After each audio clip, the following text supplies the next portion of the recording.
थोड्या वेळापूर्वी माध्यमांमधून मला समजलं की विद्यमान आमदार दिलीप मोहिते हे माझ्या नातेवाईकांवरती माझ्यावरती टीका टिप्पणी करत आहे।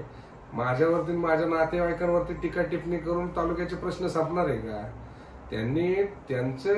त्यांची निष्क्रियता, त्यांनी न तीन टर्म राहून त्यांनी न केलेली कामं झाकण्यासाठी दुसऱ्यावर टाकून काही कामं झाकली जात नाही।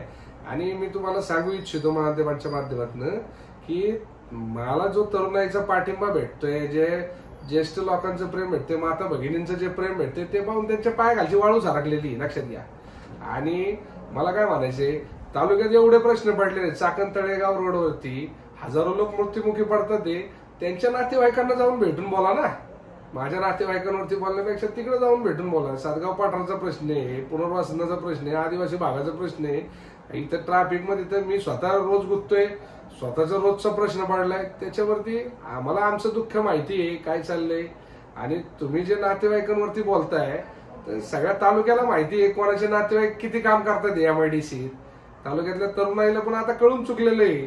आणि उगाच काहीतरी माध्यमांनी तुमच्याबद्दल स्तुती सुमन केले तर माध्यम चांगली, आणि थोडं काही सत्यता त्यांनी दाखवली तर माध्यम चुकीचे। असं काय चालणारं राजकारण हे बरोबर नाहीये।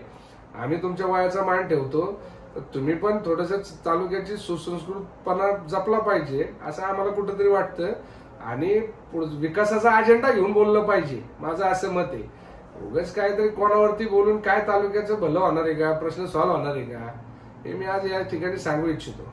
आणि जरी माझे नातेवाईक जे काही बोलले होते तो एक माजी केंद्रीय मंत्री जयराम रमेश साहेब यांचा रेफरन्स घेऊन बोलले होते, त्याच्यामुळे त्यांनी स्वतःला लावून घेणं म्हणजे स्वतःचं कुठेतरी त्यांना लक्षात आलं की चूक त्यांची आहे, म्हणून त्यांनी ते स्वतःला लावून घेतलं। त्यांनी वैयक्तिक नाव घेऊन टीका केलेलीच नव्हती। आणि बोलायचंच असेल तर विकासाचा अजेंडा घेऊन बोललं पाहिजे, आणि आपण विकासाचा अजेंडा ठेवूनच 100% बोललं पाहिजे। उगाच काहीतरी दिशाहीन करायचं तालुक्यातल्या जनतेला, हे काही इथून पुढे चालणार नाहीये। मी त्यांच्या वयाचा मान ठेवतो, इथून पुढे त्यांनी ही गोष्ट लक्षात ठेवावी।